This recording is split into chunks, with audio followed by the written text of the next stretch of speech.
आज हम भी द्वितीय वर्ष में मानव भूगोल में एक टॉपिक है मानव अधिवास। और मानव अधिवास से क्या तात्पर्य है और यह किस प्रकार से आवश्यक है और इसके क्या क्या रूप है और इन अधिवासों को प्रभावित करने वाले कारक क्या है, और इसके संबंध में मैं आपको यह वीडियो बता रहा हूं। सामान्यतः अधिवास से तात्पर्य वह स्थान जहां व्यक्ति स्थायी या अस्थायी रूप से जाकर निवास करता है या कुछ समय के लिए या जिंदगी भर या पूर्ण संपूर्ण कालिक कह सकते हैं, वह अपना स्थायी रुकाव करता है। वो सभी अधिवास की श्रेणी में है। वो चाहे समयबद्ध अवधि से यदि हम लोग इसको अंकित करें, कुछ समय के लिए भी हो सकता है और कुछ वर्षों तक भी हो सकता है और कई वर्षों तक भी हो सकता है। मतलब व्यक्ति को जहां सुरक्षा मिले, रहने के लिए भोजन मिले और मनोरंजन के लिए उसके पास वह सभी उपयुक्त संसाधन मिले जो उसको चाहिए, वो जिस स्थल पर किसी स्थान पर प्राप्त होते हैं और उन संसाधनों या उन संसाधनों से आकर्षित होकर वो किसी स्थान पर रुकता है, वह उसका अधिवास होगा या आवास होगा। यहां अधिवास से तात्पर्य आवास भी कह सकते हैं। आवास मतलब रहने का पर्टिकुलर प्लेस वही है। जैसे और कह सकते हैं आश्रय स्थल। हर एक जीव अपना अपना आश्रय स्थल बनाता है। जैसे पक्षी है तो घोंसला बनाते हैं, जानवर है तो उनके लिए यदि पालतू जानवर है तो उनके लिए बाड़े वगैरह के लिए अपने बनाते हैं या ग्रुप में रहते हैं, समूह में। या जो जमीन को खोद कर रहने वाले जीव है तो वो अपने लिए अपनी खुद के लिए गुफा वगैरह बनाते हैं या उसको खोद कर, या छोटे जीव है जो बिल बनाकर अपना निवास करते हैं। सभी के पीछे क्या लॉजिक आ रहा है? सभी के पीछे एक लॉजिक आ रहा है कि वह जिसका वह चयन कर रहा है वह जगह है जहां उसे कुछ समय के लिए शांति मिल रही है, सिक्योरिटी मिल रही है, और सिक्योरिटी के साथ साथ उसे वहां पर जो उसे अपेक्षित आवश्यकताएं हैं वो उसको मिल रही है, चाहे भोजन है, जल है या सुरक्षा है या अन्य संसाधन है, वो सभी मिल रहे हैं, तो वो उसका आश्रय स्थल होगा। आप लोगों ने देखा होगा पक्षी घोंसला हमेशा ऐसी जगह से बनाता है जहां पर उसे कम से कम नुकसान हो, उसके बच्चों को आसानी से वह परवरिश कर सके और बच्चे उसके बड़े हो विदाउट किसी प्रकार की किसी समस्या से। तो घोंसला तो ये डिपेंड। इसी प्रकार मानव ने अपने घर बनाए हैं तो वो घर भी अलग अलग है, अलग अलग कंडीशंस, अलग अलग रूप के अनुसार बने। तो ये जो एक प्रकार का स्थायी या अस्थायी रूप है वही आपका अधिवास है। और इस अधिवास का मानव के लिए यह, क्योंकि मानव से संबंधित है तो मानव के लिए यह इसीलिए उपयुक्त है कि मानव ने जब जंगलों में रहता था और जंगली अवस्था में था तो जो शिकार करता था, शिकार करने के बाद कुछ समय के लिए वह जंगल में किसी न किसी स्थल को वह अपना रुकने का प्लेस बनाता था। वो चाहे गुफा हो सकती थी, पेड़ की टहनी हो सकती थी, पेड़ के नीचे का भाग हो सकता था, या ऐसा स्थल होता है जहां पर उसे कुछ समय रुकने के लिए, चाहे वो जीव जंतुओं से हो, सुरक्षा मिले, वर्षा या क्लाइमेटिक कंडीशन या जीव तो वर्षा से, तापमान, अधिक सर्दी गर्मी इनसे बचने के लिए वो कुछ न कुछ करता था। तो वो बाद में धीरे धीरे उसने विकास किया, घर बनाए, छोटी छोटी झोपड़ियां बनाई। झोपड़ियां बनाने के बाद आज की कंडीशन यह है कि बड़ी बड़ी गगनचुंबी इमारतों तक वह आदमी या मानव पहुंच गया है। तो ध्यान रखिए, एक जो मानव कहां रहता था, एक छोटे से गुफा में, या जिस केवल जहां उसे सिक्योरिटी अपने भोजन को रख सके, या छोटी गुफा में रहता था।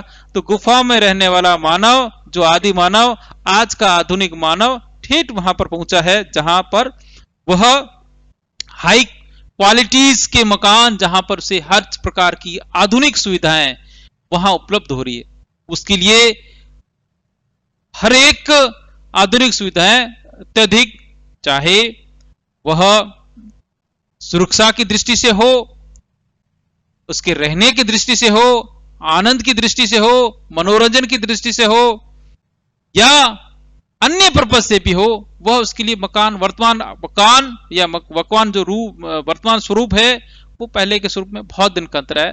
तो यह जो आश्रय स्थल, जिसका नाम आप स्थानीय रूप में कह सकते हैं, घर भी कह सकते हैं, झोपड़ी भी कह सकते हैं, बड़ी इमारत भी हो सकती है, कोई टेंट भी हो सकता है, कोई तंबू भी हो सकता है, ये रूप है जो मानव ने अपने अपने उद्देश्य के अनुसार, उसके स्वरूप के अनुसार उसको अलग अलग नामों से विभाजित किया है। मतलब घर से तात्पर्य वह कुटुंब, वह एरिया जहां पर पूरा परिवार रह सके।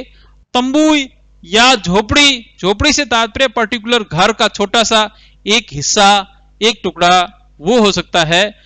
ये इमारत विशाल, बड़ी बड़ी, जो पक्की संसाधन है, पक्के रूप में बनी हो, जिसको तोड़ना आसानी नहीं हो, जो सेकेंडरी आइटम्स को मिलाकर या तो उनसे बनी हो इमारत हो सकती है। टेंट हो जो कपड़े से बना हुआ हो, विशाल क्षेत्र में बना। तंबू कुछ छोटे क्षेत्र के लिए, तो वो अस्थायी रूप से तंबू होंगे। तंबू का रूप कब करेंगे, जब व्यक्ति किसी स्थान पर जाता है तो कुछ रुकने, कुछ समय के लिए, जो रुकाव के लिए जो अपना आश्रय स्थल बनाता है, किसी प्राकृतिक दोहन के अभाव में कुछ समय के लिए स्थायी है, वो तंबू हो सकता है। तो इमारत और घर है, ये तो सभी तीनों आइटम्स है, ये तो स्थायी आइटम है। जैसे तंबू और टेंट है, ये क्या अस्थायी आइटम, कुछ समय के लिए इनका निर्माण किया जाता है। अब जो ये अधिवास है, इस अधिवास के लिए मुख्यतः 5 फैक्टर्स बहुत अनिवार्य माने गए हैं, और इनके बगैर इस अधिवास की कल्पना करना भी संभव नहीं है। पहला, स्थल से तात्पर्य जमीन, मतलब वह अधिवास किस क्षेत्र में या किस एरिया में डेवलप हो रहा है, वहां का रूप कैसा है, वहां की फिजिकल फीचर्स कैसी है। फीचर्स मतलब कहने का तात्पर्य वो समतल एरिया है, पहाड़ी एरिया है, नदी के डेल्टा वाला एरिया है, या आपके कोई जंगल है, या एकदम विशेष प्रकार का एरिया है, डेजर्ट एरिया है, या बर्फीला एरिया है। तो वो वहां की लोकेशन, मतलब साइट कह सकते हैं, वो वहां का किस प्रकार की कंडीशंस है, तो उसी के अनुसार आपको वहां का भवन हो सकता है, वहां का अधिवास हो सकता है। जैसे मान लीजिए मैंने एक एस्किमोस के बारे में बताया था। एस्किमो को इस प्रकार से, एस्किमो जनजाति थी, वो क्या बनाती थी, बर्फ की सिलों को काट कर घर बनाती, जिसे इग्लू कहते थे। तो वहां पर, और फिर उस इग्लू में जो खाल होती है, उस खाल को से कवर करके वो अपना सिक्योरिटी या उस जलवायु से, कड़क जलवायु से या ठंडी जलवायु से अपना बचाव करते थे। तो ये डिपेंड करता है कि किस प्रकार का क्षेत्र है, मतलब उस स्थल किस प्रकार का, उसी के अनुसार उनके घर या उनके घरों का रूप निर्धारण होगा, या उसकी उन घरों को वो यहां, या आप कह सकते हैं वहां की उन घरों को बनाने के आइटम्स या बनाने के संसाधन उपलब्ध होंगे। तो ये वहां पर डिपेंड करेगा। फिर आता है कि दूसरा, ये रहेगा स्थल, वहां का जगह से तात्पर्य कि किस प्रकार की जगह और कैसा वहां का रूप है। स्थल से तात्पर्य यहां जगह।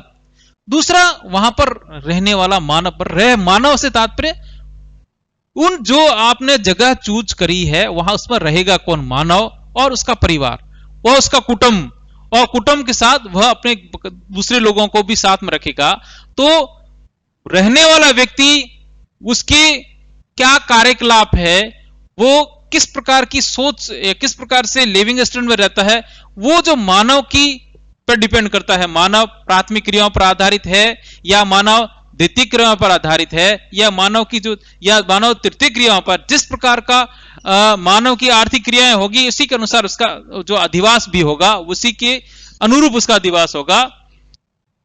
तीसरा होता है सामाजिक व्यवहार, कि मानव का सामाजिक व्यवहार किस प्रकार। सामाजिक से तात्पर्य व्यक्ति जब दूसरे व्यक्ति से जुड़ता है, वह अपने समाज, वो अपने ग्रुप में रहता है, एक ग्रुप से वह विभिन्न प्रकार के आदान प्रदान करता है, तो उसका जो व्यवहार है कि वो इंटरेक्ट हो, एक दूसरे के साथ रहे, तो उसी इंटरेक्ट की कंडीशंस के लिए यह सामाजिक व्यवहार किस प्रकार का है, वो झगड़ालू प्रवृत्ति का है, लड़ाई प्रवृत्ति का है, आपसी प्रेम भाव का है। तो ये यहां पर सामाजिक व्यवहार भी उतना ही महत्वपूर्ण माना जाता है। तीसरा जो चौथा जो कारक है भौतिक वातावरण। यहां भौतिक वातावरण से तात्पर्य कि कौन सी फैक्टर्स, कौन सा वहां पर किस प्रकार की जलवायु है, किस प्रकार की मिट्टी है, किस प्रकार के पेड़ पौधे हैं, जीव जंतु किस प्रकार के, वहां का जिस जगह पे रह रहा है वहां का भौतिक वातावरण क्या उसके लिए सुटेबल है या नहीं है। सुटेबल है तो कैसे है वो? सुटेबल से तात्पर्य कि मान लीजिए वह ऐसी जगह पर रहना चाहेगा कि जनसंख्या, जिससे वहां पर पूर्णतः पर्याप्त रूप से भोजन मिल जाए या पर्याप्त रूप से उसे संसाधन मिल जाए, तो वहां पर वो व्यक्ति आसानी से रह सकता है। परंतु यदि उसको कोई सुविधाएं मिले नहीं तो वहां पर जनसंख्या, अब आपने देखा होगा कि जनसंख्या का अधिकरण केंद्रीकरण कहां पर है? जहां पर जल है, जहां पर उपजाऊ मिट्टी है, जहां पर सिक्योरिटी है, जहां पर लोगों का एक स्वरूप है। तो जब वहां पर इतनी सारी फैसिलिटीज उसे मिल जाएगी, तो जब फिजिकल फैसिलिटीज उसे मिल जाएंगी, मतलब भौतिक जहां का वातावरण उसके लिए उपयुक्त मिलेगा, तो वो उसके लिए वहां पर मानव अधिक निवास करेगा। और विपरीत कंडीशंस वाले, जैसे पहाड़ी, अत्यधिक पहाड़ी, जैसे हिमालय पर मानव अधिवास कम पाए जाते हैं, ठीक है। और अधिक ऊपर चलो, चोटी चले, माउंट एवरेस्ट, वहां पर व्यक्ति रह नहीं सकता, तो वहां पर घर बनाना संभव नहीं है। तो यहां से यहां भौतिक वातावरण से तात्पर्य वहां का स्वरूप किस प्रकार का है। और तीसरा है संचालन, मतलब जहां पर रह रहा है उसके लिए वहां पर आने जाने के साधन, वह परिवहन करने के लिए उसके बाद रूप किस प्रकार के है, और उसके बाद उपयुक्त रूप है, उसी के अनुसार वह विकास करेगा। तो ये 5 ऐसे फैक्टर है जो मानव के अधिवास को प्रभावित, मानव के अधिवास के मुख्य तत्वों के रूप में जाने जाते हैं। अब इस मानव अधिवास का जो रूप है वो 2 प्रकार का है। मानव का अधिवास का रूप, ये जो विभाजन किया गया है वो आर्थिक क्रियाओं के आधार पर किया गया है। आर्थिक क्रियाओं से तात्पर्य कि किस प्रकार की आर्थिक क्रियाएं, कौन सी आर्थिक क्रियाएं किस क्षेत्र में होती है, और उसका, तो इस आर्थिक क्रियाओं के आधार पर जो माना गया है वो पहला है ग्रामीण अधिवास और दूसरा है शहरी अधिवास। ग्रामीण अधिवास से तात्पर्य कि ऐसा मानव का समूह जो कि प्राथमिक क्रियाओं पर आधारित रहता है। प्राथमिक क्रियाएं कौन कौन सी होगी? शिकार हो गया, कृषि हो गया, या स्थानीय संसाधन हो गए जो प्रमुख रूप से डायरेक्ट सीधे प्रकृति से प्राप्त हो सकते हैं, और शिकार या मछली पालन हो गया, या इस प्रकार का जो फैक्टर्स है जिससे वह सीधे उपयोग, प्रकृति से सीधा उपयोग ले रहा है। तो उन प्राथमिक क्रियाओं के पर निर्भर करने वाला जो मानव है वो अपने जहां उसे उपलब्ध आर्थिक रूप है वहीं पर वो वहां पर निवास करेगा। तो इस प्रकार का जो रूप होगा वो ग्रुप में रहेगा। ग्रुप से तात्पर्य उस एक समूह में रहेगा। वो समूह छोटा होगा, वो पूर्णतः छोटे रूप में होगा, उसका स्वरूप भी छोटा होगा, उसका आकार भी, और वह पूर्णतः प्रकृति पर निर्भर है। तो इस प्रकार के स्वरूप को हम लोग कहेंगे ग्रामीण स्वरूप। और दूसरा जो ऐसा समूह जो प्राथमिक क्रियाओं से बढ़कर द्वितीय क्रिया, जैसे खनन आ गया, उद्योग आ गया, शिक्षा आ गई, चिकित्सा आ गई, इन प्रकार की जो सुविधाओं पर आधारित जो मानव है वो इनसे उच्चतर क्रियाओं पर रहेगा, वो अधिक मात्रा में रहेगा। तो इस प्रकार के जो रूप होगा वो शहरी, मतलब एक शहर के रूप में, तो अर्थात प्राथमिक क्रियाओं आधारित और द्वितीय कार्य पर आधारित है। तो द्वितीय क्रियाओं पर जो द्वितीय, तृतीय और चतुर्थ क्रियाओं पर आधारित जो मानव समुदाय जिस आश्रय तल पर रहते हैं या समूह में रहते हैं वो तो कहलाएंगे शहरी, और प्राथमिक यानी भूमि से के दोहन पर आधारित है या प्राथमिक क्रियाओं पर आधारित है वो कहलाएंगे ग्रामीण। मैं बात आज केवल ग्रामीण अधिवास पर ही करूंगा। तो ग्रामीण अधिवास से तात्पर्य ऐसे अधिवास जो पूर्णतः प्राथमिक क्रियाओं यानी भूमि पर निर्भर होने वाले, जंगल पर निर्भर होने वाले, या समुदाय या मछली पालन या शिकार पर निर्भर होने वाले ऐसे समुदाय को ही सम्मिलित करेंगे। तो इसमें जो इन समुदायों के जो रूप होंगे या मानव अधिवासों के रूप होंगे वो सामान्यतः तीन प्रकार के होंगे। एक तो जो सामान्यतः दो ही है, एक ढाणी हो सकती है, नगला हो सकता है, या एक छोटा सा। तो ढाणी से तात्पर्य ऐसे किसी परिवार विशेष के कुछ लोगों का समूह जो बिखरी व्यवस्था में रहता है। तो ये जो समूह है या पुरवा है या ढाणी है, ये समूह है, ये सामान्यतः ऐसे रहते हैं जो पर्टिकुलर किसी कास्ट विशेष या समूह विशेष या एक ग्रुप विशेष से संबंधित रहते हैं।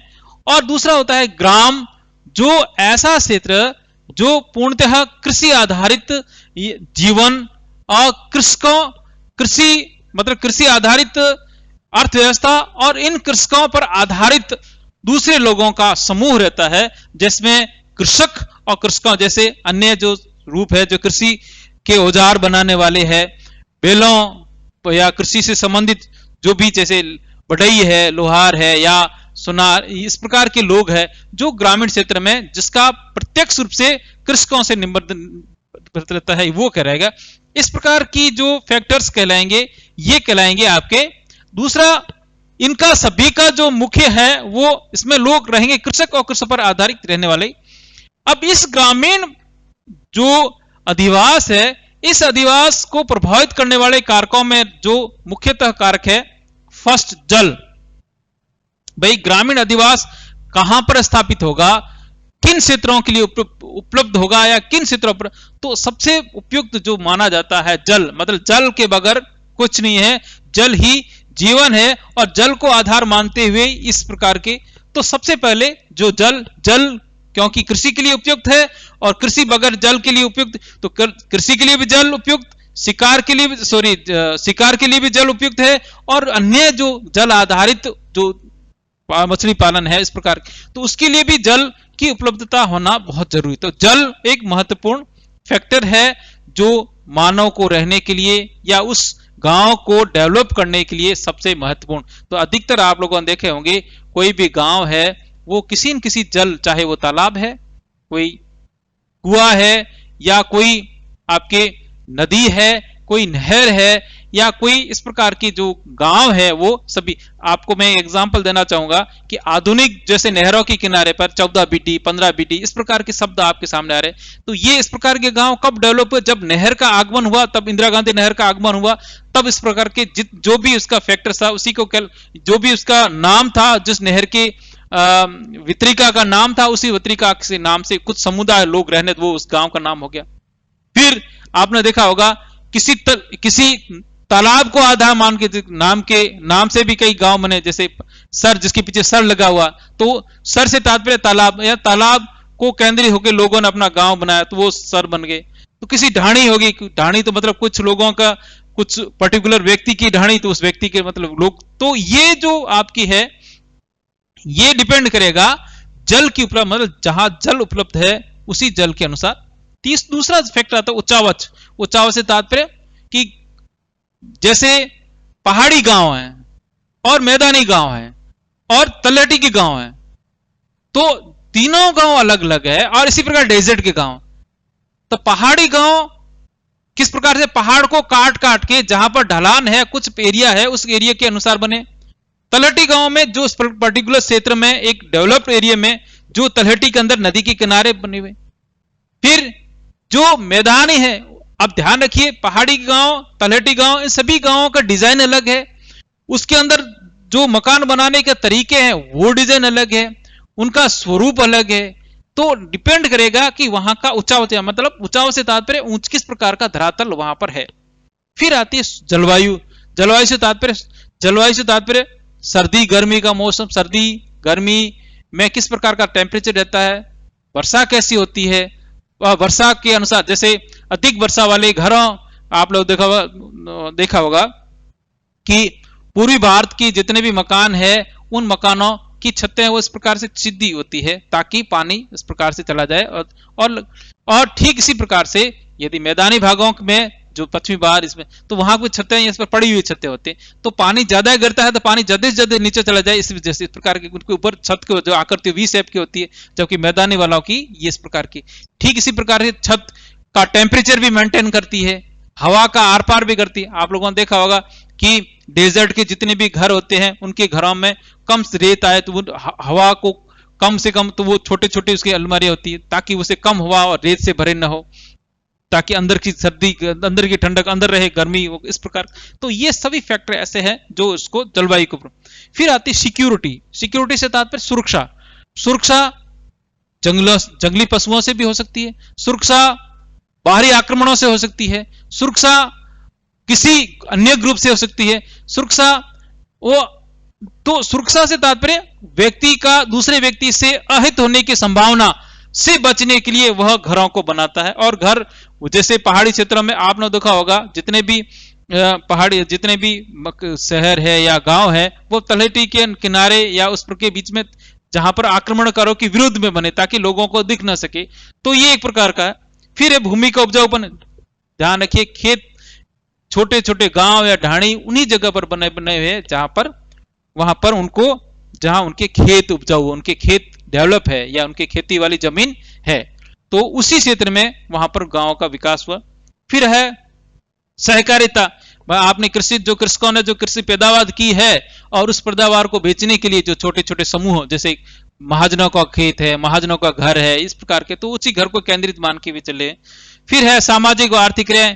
तो व्यक्ति सामाजिक प्राणी है, समाज में रहना उसे पसंद है, तो वो अपनी सभी सामाजिक क्रिया, शादी ब्याह परिवार, वो सभी क्रियाएं वो इसी समूह में रहकर करेगा। तो ये ऐसे फैक्टर्स है जो कि किसी गांव के विकास, निर्माण, उसके रूप को प्रभावित करने में सबसे ज्यादा महत्वपूर्ण होते हैं।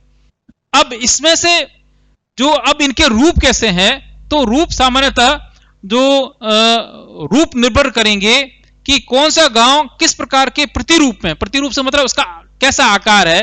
तो इसमें जो सबसे पहला जो आकार आता है वो एकांकी या प्रकीर्ण अधिवास जिसे कहते हैं, प्रकीर्ण अधिवास। प्रकीर्ण अधिवास कई बार आरएस वगैरह में कई बार प्रश्न पूछा जाता है, प्रकीर्ण अधिवास से तात्पर्य क्या है। प्रकीर्ण अधिवास से तात्पर्य यह अधिवास उन क्षेत्रों में मिलते हैं जहां पर बिखरे बिखरे रूप में होते हैं। जैसे 10 व्यक्तियों का घर यहां हो गए, 10 व्यक्तियों के दूसरी जगह हो गई, बीच में डिस्टेंस हो गया, या 10 व्यक्ति, तो लोगों ने अपनी जैसी सुविधा होती थी उसी के अनुसार इसके प्रकार के गांव, और यह डिपेंड किया है नेचर के अनुसार, वहां का जो धरातल रूप किस प्रकार का, वहां की फिजिकल कंडीशंस किस प्रकार की, उसी के अनुसार। तो आप लोगों ने देखा प्रकीर्ण अधिवास अधिकांशतः कठिन क्षेत्र, दुर्गम क्षेत्रों में ही ज्यादा डेवलप होते हैं। कारण क्योंकि वहां पर उनको केवल कुछ समय के लिए कुछ लोग ही वहां पर, तो राजस्थान, पश्चिमी राजस्थान में आपने देखा होगा, पश्चिमी राजस्थान में कुछ ही जहां जहां लोगों के खेत है वहीं पर उन्होंने ढाणी बनाकर खेत बनाकर रहना, तो वहां वो किसी पश्चिमी राजस्थान में अधिकतर घर है या अधिकतर वो बिखरे बिखरे अपने खेतों में ढाणी बना देती है। वो गांव के रूप में बहुत ही कम लोग रहते हैं, अधिकतर लोग ढाणियां बनाते। तो इस प्रकार ढाणियों के रूप में जो बिखरा हुआ, इसी प्रकार हिमालय है, तो हिमालय में, कश्मीर वगैरह में, तो वहां पर ग्रुप में रह नहीं सकते क्योंकि जमीन इस प्रकार ऊबड़ खाबड़, ग्रुप में रहना संभव नहीं है। तो एक घर यहाँ है, दूसरा घर 500 मीटर दूर है, फिर तीसरा घर इस प्रकार के, तो ये इस प्रकार, या 3 किलोमीटर का, या कश्मीर है, हिमालय के तलहटी क्षेत्र है, या अरुणाचल प्रदेश जहां पर जंगल ज्यादा है वहां पर उनके घर अलग अलग है। तो ये जो इस प्रकार के जो बिखरे हुए रूप में प्रकीर्ण, ये कहलाएंगे आपके प्रकीर्ण अधिवास। फिर आता है दूसरा अपखंडित अधिवास। अपखंडित अधिवास में जिसमें अर्धक्षेत्री बिखरी हुए अधिवास या घरों का समूह होता है। इन घरों अथवा घरों में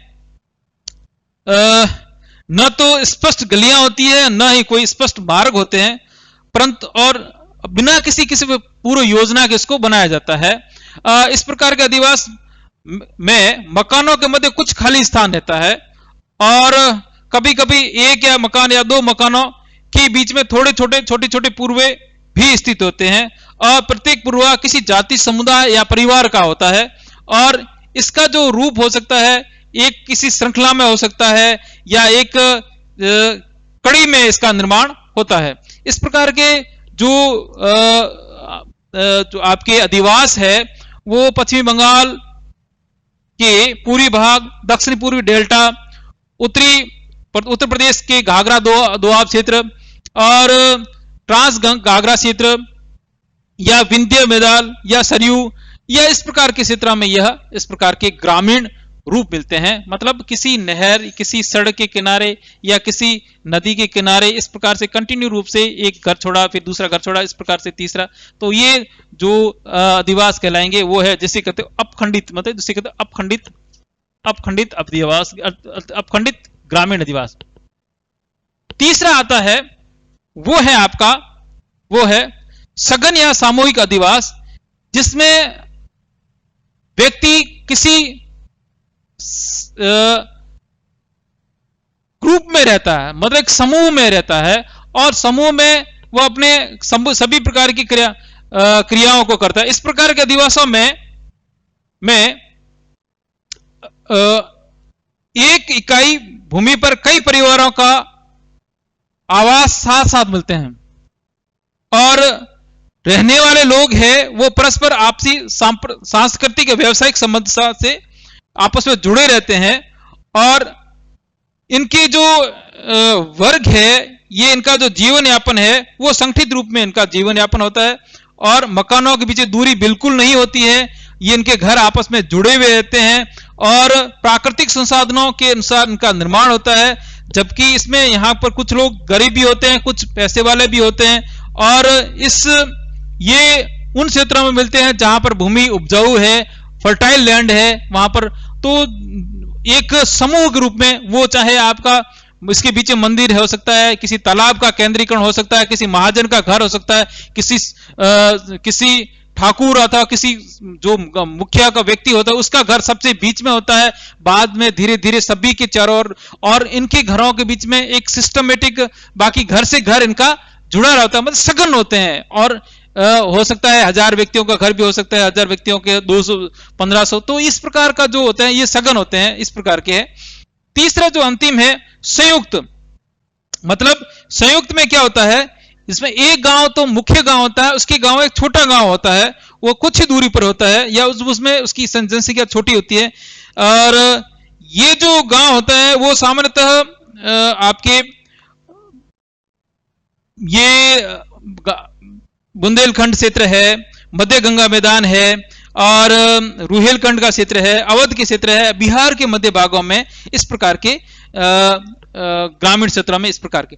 तो ये जो रूप है या ये जो स्वरूप है ये आपके ग्रामीण अधिवास पर आधारित है। तो ध्यान रखिए, मैंने ग्रामीण अधिवास के 4 आपके फैक्टर्स बताए हैं, प्रकीर्ण, उपखंडित, सघन, और आपके चौथा जिसे कह सकते हैं संयुक्त अधिवास। ये जो है मुख्य रूप से प्रमुख है। इस प्रकार से यहां पर मैं यहीं पर अपना व्याख्यान समाप्त करता हूं। अगले जो व्याख्यान में जिसमें शहरी या नगरीय अधिवास के बारे में पूर्ण जानकारी दूंगा।